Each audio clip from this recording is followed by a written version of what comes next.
আসসালামু আলাইকুম। সংবাদে আপনাদের সবাইকে স্বাগত। সংবাদ শিরোনাম। প্রশাসনের আশ্বাসে ভাঙার আন্দোলন স্থগিত, আদালতে নিষ্পত্তি পর্যন্ত অপেক্ষার আহ্বান ইসি সচিবের। ক্ষতিগ্রস্ত অফিসগুলোতে চলছে ক্ষয়ক্ষতি নিরূপণ। যদি 21 তারিখে সুরাহা না হয় তাহলে আন্দোলনকারীরা একত্রিত হয়ে আন্দোলনে নামবে। এই সীমানার এই বিষয়টা নিয়ে রিট করা হয়েছে, সবাই সঠিক সিদ্ধান্তটা আদালত থেকে পাবো। বগুড়ার শিবগঞ্জে মা ছেলেকে কুপিয়ে হত্যা, নগদ টাকা ও স্বর্ণালংকার লুট। একদিন পরই বাড়িতে ছিল বিয়ের আয়োজন। বিয়ে হবে এটার জন্য কেনাকাটা করার জন্য তারা টাকা উঠে নিয়ে আসছে বাসায়। বারান্দার ছেলে দেখলাম মেয়েটা লাশ, আর ঘরের ভেতর দেখলাম হলো মেয়েটা। রংপুরের পীরগাছায় পদ্মরাগ এক্সপ্রেসের 4টি বগি লাইনচ্যুত, সারা দেশের সাথে রেল যোগাযোগ বন্ধ, পৌঁছেছে রিলিফ ট্রেন। ভাঙ্গায় আপাতত আন্দোলন থেমেছে, প্রশাসনের আশ্বাসে সংসদীয় আসনের সীমানা পুনর্বিন্যাসের প্রতিবাদ কর্মসূচি শনিবার পর্যন্ত স্থগিত করেছে আন্দোলনরতরা। তবে দাবি আদায় না হলে রোববার থেকে লাগাতার কর্মসূচির হুঁশিয়ারি দিয়ে রেখেছে তারা। এদিকে জেলা প্রশাসকের পাঠানো চিঠি পেয়েছে নির্বাচন কমিশন। আদালতে নিষ্পত্তি না হওয়া পর্যন্ত অপেক্ষার আহ্বান জানিয়েছেন সিনিয়র সচিব। লন্ডভন্ড প্রতিটি জিনিস সাক্ষ্য দিচ্ছে ভয়ঙ্কর ধ্বংসযজ্ঞের। মাত্র একদিন আগেই কয়েক হাজার মানুষের হামলায় ধূলিসাৎ হয়ে যায় ভাঙ্গা উপজেলা পরিষদের প্রায় সবগুলো অফিস। আজ পর্যন্ত অফিসের কর্মকর্তারা ক্ষয়ক্ষতি নিরূপণে ব্যস্ত, জানান ভয়ঙ্কর অভিজ্ঞতার কথা। আমার অফিসের মোটামুটি আসবাবপত্র দিয়ে সব কিছু ভেঙে ফেলছে। দরজা ভেঙে, কম্পিউটার ছিল, ল্যাপটপ ছিল, তারপর চেয়ার টেবিল যা ছিল, আলমারি দুইটা সব ভেঙে ফেলছে। যখনই আমরা ওখানে থানা অ্যাটাক করছে, থানা ভাঙাচুর হয়েছে, ওই শুনে এই লোকজনের শব্দ আসতেছে, আমরা তখনই অফিসে তালা দিয়ে বেরিয়ে চলে গেছি। আমার ল্যাপটপ ভাঙছে এবং হার্ড ডিস্কটা নিয়ে চলে গেছে, এবং আমার যে প্রিন্টার ছিল এটা ভাঙছে, এবং ওই লেমিটিং মেশিন ছিল এটা ভাঙছে। অন্যান্য যে যা যা ছিল সব একেবারে ভাঙে চুরে তছনছ করে দিয়েছে। বাদ যায়নি ভাঙ্গা থানাও, তবে আজ থানার নিরাপত্তায় মোতায়েন রয়েছে বাড়তি পুলিশ সদস্য, কারণ সকাল থেকে মাঠে নামার প্রস্তুতিতে ছিল ভাঙ্গার বিভিন্ন গ্রামের মানুষ। আইনগতভাবে বিষয়গুলো নিষ্পত্তি করতে হবে, আর রাস্তা আটকানো যাবে না, অবরোধ করা যাবে না। তারা যদি শান্তিপূর্ণভাবে কোনো কিছু করে সেটাও ভিন্ন জিনিস, কিন্তু রাস্তা আটকে জনদুর্ভোগ সৃষ্টি করে এ ধরনের আমরা করতে দেব না। আমরা মহাসড়কটাকে যান চলাচলের উপযোগী এবং একটা হচ্ছে নিরবিচ্ছিন্নভাবে যাতে যান চলাচল করতে পারে সেই প্রক্রিয়ার সেটা করার জন্য যা যা করা লাগে তাই করবো আমরা। দুপুর নাগাদ খবর আসে আন্দোলন স্থগিতের। ডিসির দেয়া চিঠির বিপরীতে সুখবর না এলে রোববার ফের মাঠে নামার হুঁশিয়ারি দেয় আন্দোলনরতরা। ডিসি মহোদয়ের বক্তব্যের উপরে আন্দোলন স্থগিত করা হয়েছে, জনদুর্ভোগটা যেন একটু কমে। ডিসি মহোদয় যেহেতু শান্তিপ্রিয় একটা কথা বলছে, যদি 21 তারিখে সুরাহা না হয় তাহলে আন্দোলনকারীরা পরবর্তী পদক্ষেপ কঠিন আকারে এবং 12টি ইউনিয়নে একত্রিত হয়ে আন্দোলনে নামবে। ফরিদপুরে যখন চাপা উত্তেজনা, সে সময় নির্বাচন কমিশন থেকে জানানো হয় জেলা প্রশাসকের পাঠানো চিঠি পৌঁছেছে। আসনটির বিষয়ে হাইকোর্টে রিটও হয়েছে। আদালতের নিষ্পত্তি পর্যন্ত অপেক্ষার আহ্বান জানান সিনিয়র সচিব। জেলা প্রশাসক মহোদয় চিঠি একটা দিয়েছেন। ফরিদপুর 2 এবং 4 আসনের ভিতরে যে দুটো ইউনিয়ন নিয়ে আজকে যে অসন্তোষ, বা এই অসন্তোষটা ট্রুলি স্পিকিং এটা অনাকাঙ্ক্ষিত। ইতিমধ্যে এই সীমানার এই বিষয়টা নিয়ে রিট করা হয়েছে। আদালতের প্রতি আমাদের সবারই একটা সম্মান এবং শ্রদ্ধার জায়গাটা আদালত, এবং আমরা সবাই সঠিক সিদ্ধান্তটা আদালত থেকে পাবো।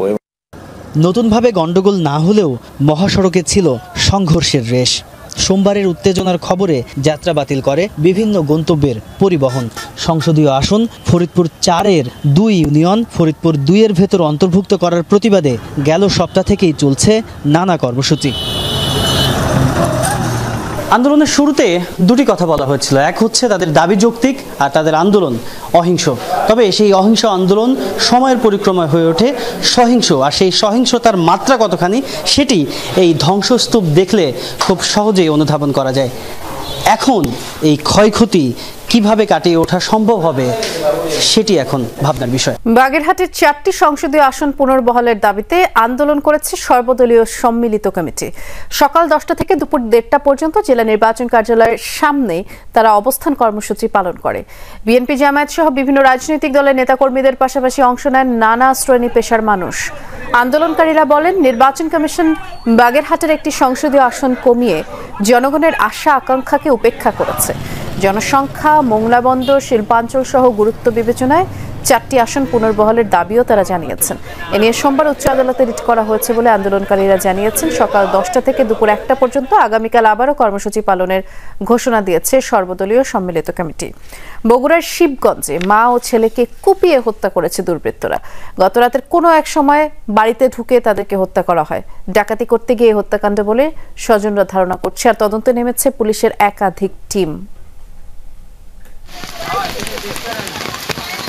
একমাত্র মেয়ে রিলা খাতুনের বিয়ে উপলক্ষে প্রবাসী ইদ্রিস আলীর বাড়িতে ছিল আনন্দের পরিবেশ। সেই বাড়িতেই এখন কান্নার রোল। বিয়ের একদিন আগে হত্যাকাণ্ডের শিকার রিলার মা ও ভাই।